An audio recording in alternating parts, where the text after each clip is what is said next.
guys, welcome back with me. Hari ini kita nggak akan bahas hal-hal yang rumit dulu ya guys, karena kalau kita bahas artikel bukannya sulit, nyusun konsepnya itu loh yang malas. Hari ini kita bahas teori kuliah aja ya dulu. Kita bahas yang receh-receh dulu aja. Nah, hari ini kita akan bahas teori pengantar dalam ilmu ekonomi. Kalau kalian masuk di dalam fakultas ekonomi, biasanya kalian akan dicekoki sebuah pertanyaan oleh dosen kalian. Apa sih ekonomi itu? Nah, biasanya kan kayak gitu. Lalu dosen kalian akan jawab, ekonomi itu berasal dari istilah Yunani ekos dan nomos. Nah, misalnya kayak gitu. Terus ditambah lagi, ekonomi itu sebuah tindakan atau usaha dengan mengeluarkan usaha sekecil-kecilnya demi mendapatkan hasil sebesar-besarnya.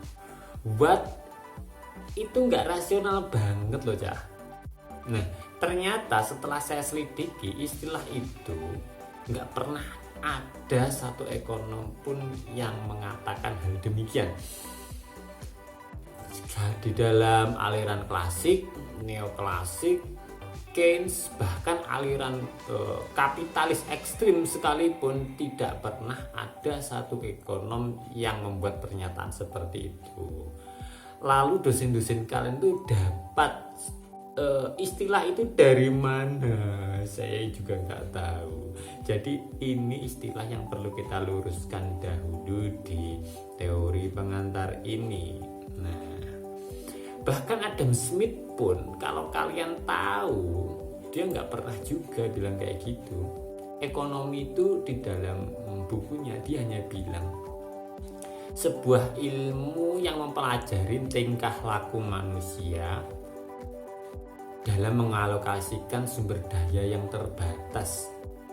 Jadi kalau kalian menginginkan hasil yang banyak, maka kalian juga harus berusaha yang besar.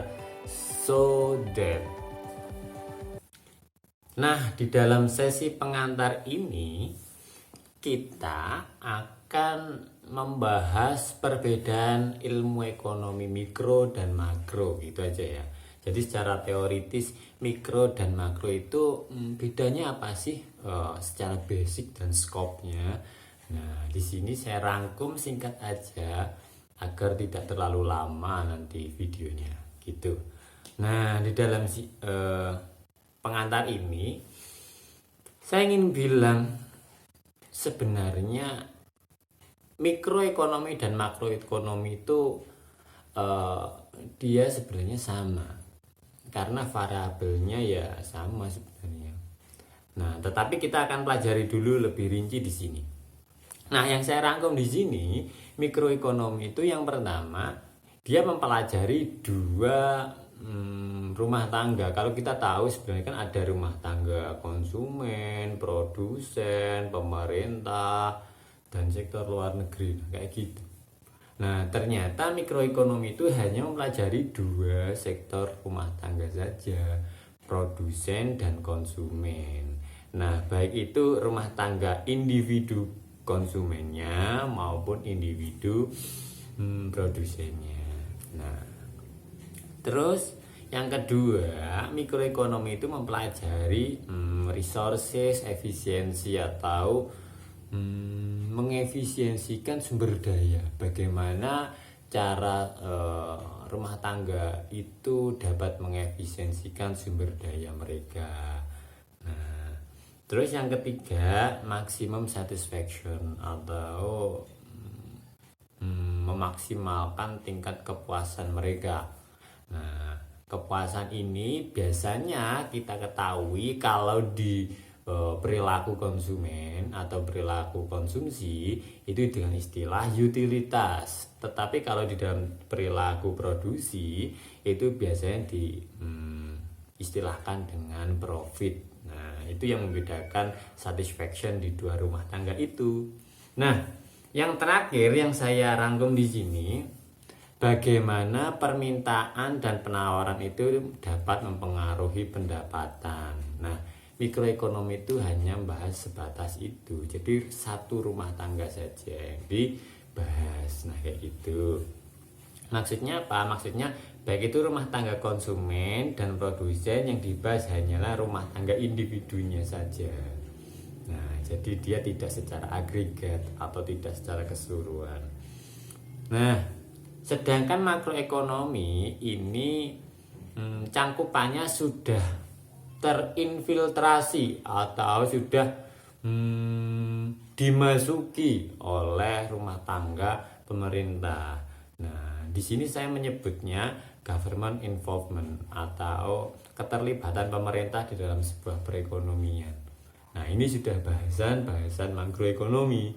Nah, jadi yang kedua saya menuliskannya kayak gini, efisiensi public policy, atau jadi dia sudah tidak berpikir lagi bagaimana mengefisiensikan sumber daya, tetapi dia sudah mulai berpikir bagaimana kebijakan-kebijakan pemerintah, kebijakan publik itu sudah dapat dilakukan seefisien mungkin. Nah, itu bahasan-bahasan makro.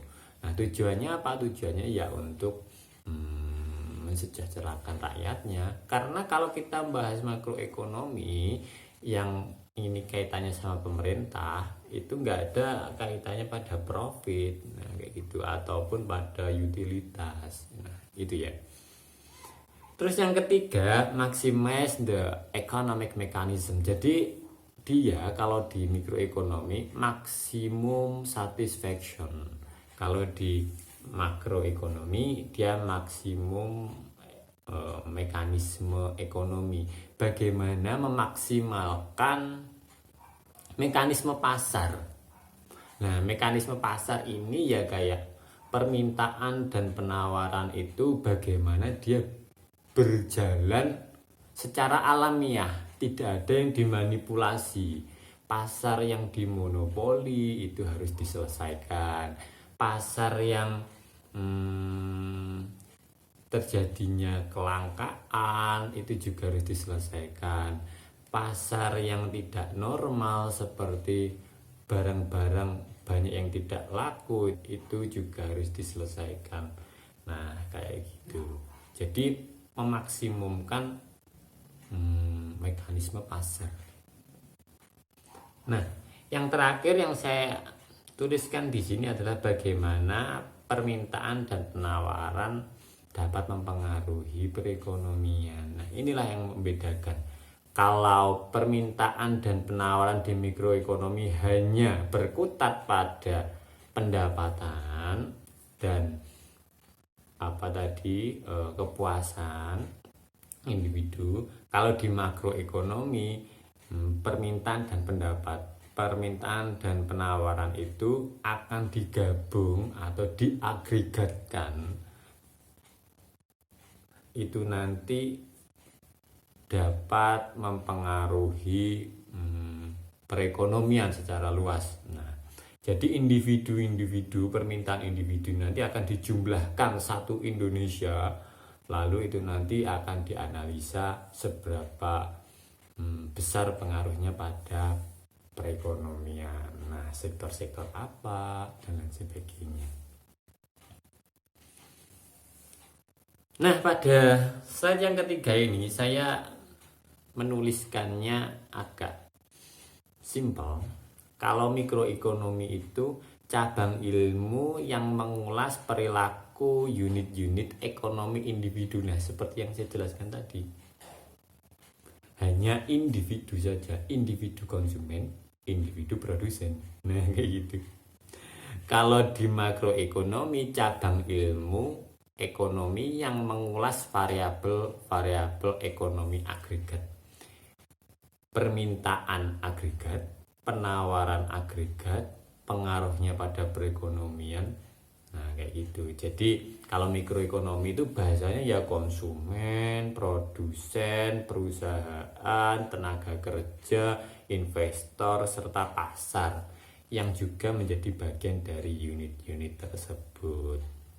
Nah, sedangkan makroekonomi bahasanya ya taraf dan tingkat pertumbuhan ekonomi nasional, bunga, pengangguran, inflasi, serta pembangunan nasional. Nah, jadi bahasanya beda ya, secara scope itu juga beda, secara basic itu juga beda antara mikro dan makroekonomi. Jadi kalau kita lihat ini tadi antara mikro dan makroekonomi ini tadi, sebenarnya perbedaannya tidak hanya sebatas kecil atau besar cakupannya saja, tetapi keterlibatan antar rumah tangga itu bisa menjadi faktor penentu antara mikro dan makro tadi ya. Yang satu hanya bahas konsumen dan produsen per individu, yang satu ada keterlibatan pemerintah sehingga konsumen dan produsen tadi harus diagregatkan. Nah, kayak gitu. Jadi lebih ke arah involvement between household. Nah, gitu ya. Jadi mikro dan makroekonomi itu sejatinya memiliki variabel yang sama. Yang membedakan hanya individu dan agregat gitu aja ya. Jadi yang membedakan hanya itu. Kalau di mikro ada permintaan dan penawaran individu. Kalau di makro ada permintaan dan penawaran agregat. Nah, cuman itu aja. Sebenarnya variabelnya sama. Itu. Nah,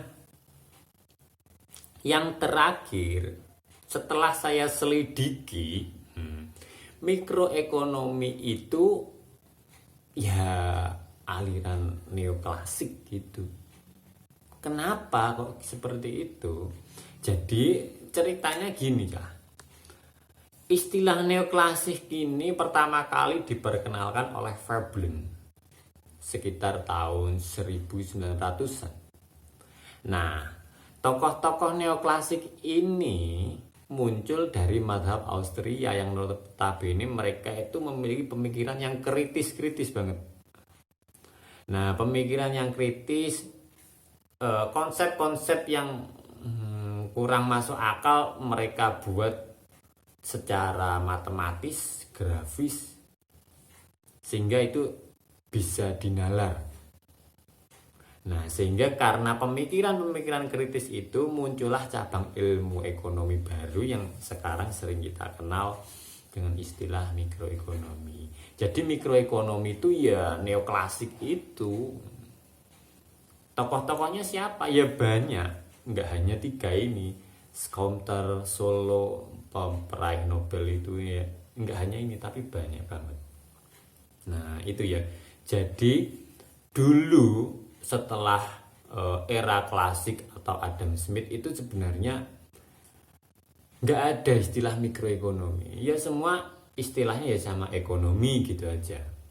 Tetapi karena ada pemikiran-pemikiran yang kritis, akhirnya muncul mazhab baru namanya neoklasik. Dia memiliki paradigma yang sama dengan paham klasik, yakni pahamnya Adam Smith, tetapi dipermak atau dimodifikasi dengan